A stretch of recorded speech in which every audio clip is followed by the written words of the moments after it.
Recording has begun. Assalamu alaikum wa rahmatullahi wa barakatuh. My name is Shahzad Hussain and I live at 20 Primary Way in Undercliff, Bradford.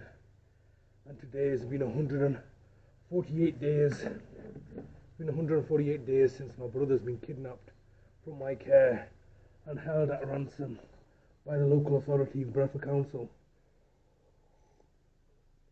in collaboration with West Yorkshire Police. Today is the 3rd of January 2024 and the time is around about 10 o'clock, and I'm sat here outside my house, or looking outside my house in the cold, having a drink and looking to discuss the fact that today another day has passed where I'm not with my brother. My brother's being isolated and held captive by the authorities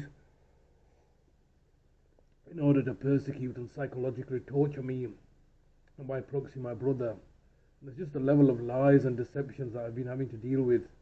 It just becomes so prevalent and apparent over time, because when you meet somebody for the first time, like many people are meeting me for the first time, you give them a level of trust that there's a certain level of decency and trust that you give people. They're not going to lie and cheat and manipulate you. And over time, you get to see what a person's true colours are, by looking at all the dark lies that they peddle and the deceptions that they put forward.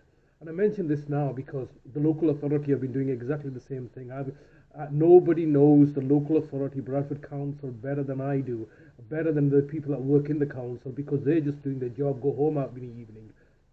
They have not been subjected to the local authorities' vehement anger and retribution against me and persecution against me. So they do not know the full length and levels of debauchery that the local authority will go to in order to sustain itself and its reputation as a city of culture, whilst at the same time doing acts of villainy and tyranny against me. The only interesting thing that's happened today is I've obviously got in touch with the police and the council. I've actually got in touch with all the councils and all the judges. I've sent them a bulk email today saying that, look, in May 2023, last year, the social worker Christopher Brower was telling me himself that you're the best carer for Talib. You're his brother, and in my opinion, nobody's trying to separate you. And in my opinion, Talib remaining in your care is the best thing for him, is in his best interest. So these are his direct words. That he told me, look, trust us, we want to work with you, we want to put some proposals together, and all sorts of lies that they were telling me. And now then subsequently 70 days later, they just come and kidnap my brother and tell me that I'm neglecting him. There's something clearly fishy going on here, clearly some clear fraud, malevolence and deception going on here, where they tell me from one extreme to the other, where you just come down, arrested me, held me incarcerated, searched my whole house, removed my valuable properties, kidnapped my brother, taken his passport away, just level of extremism. From one point where no, we were looking to work with you, we were looking to put some proposals together, where you can get, your brother can get access to his money, and we're looking to move forward. Then all of a sudden they just kidnapped him, and now for 148 days I've not seen him. Absolutely horrendous, absolutely despicable and deplorable. But yeah, here we are. Nothing's moving forward. I was screaming out to them, look, we're in a desperate situation. There's a cost of living crisis. We're suffering. Look, do something. And all they do, they don't help or assist. They'll just commit more acts of villainy and tyranny. And this is one of the reasons that I'm scared now that they're going to try to do something nefarious to my own personal health and safety. 3rd of January Wednesday, the 3rd of January 2024.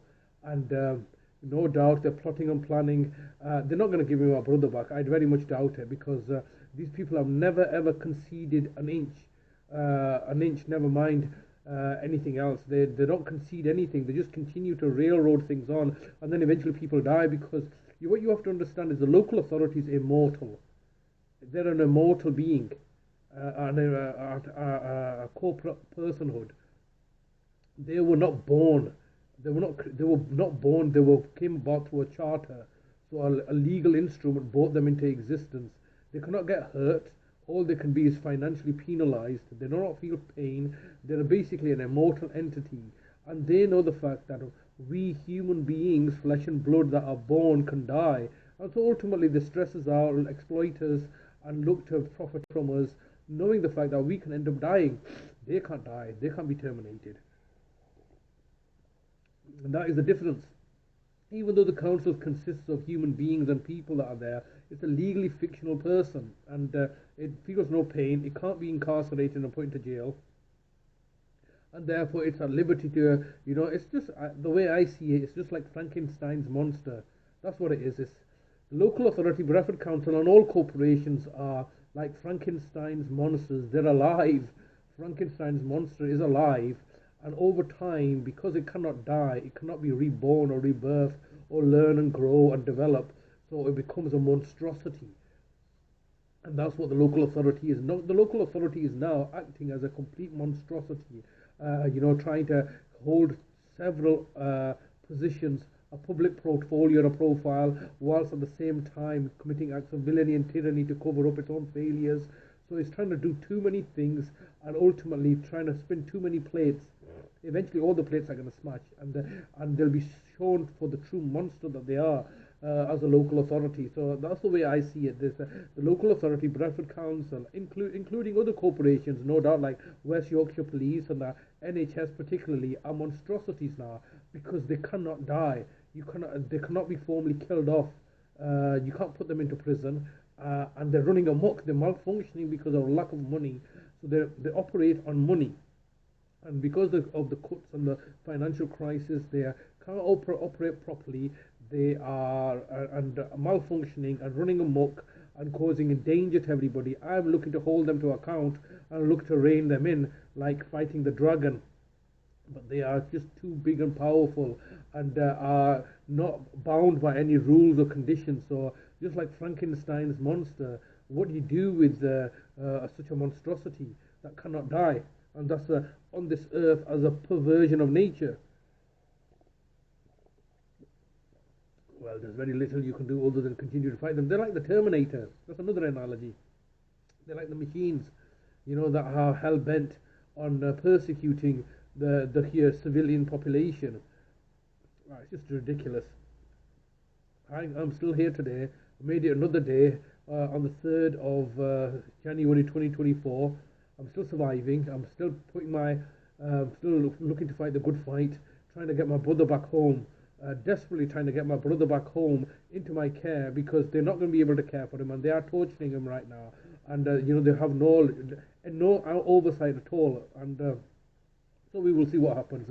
It's just another day that they're holding us on that, and this is what they're doing now. They're just keeping us in this state of limbo, and then eventually are just going to quickly rush something through as an attack.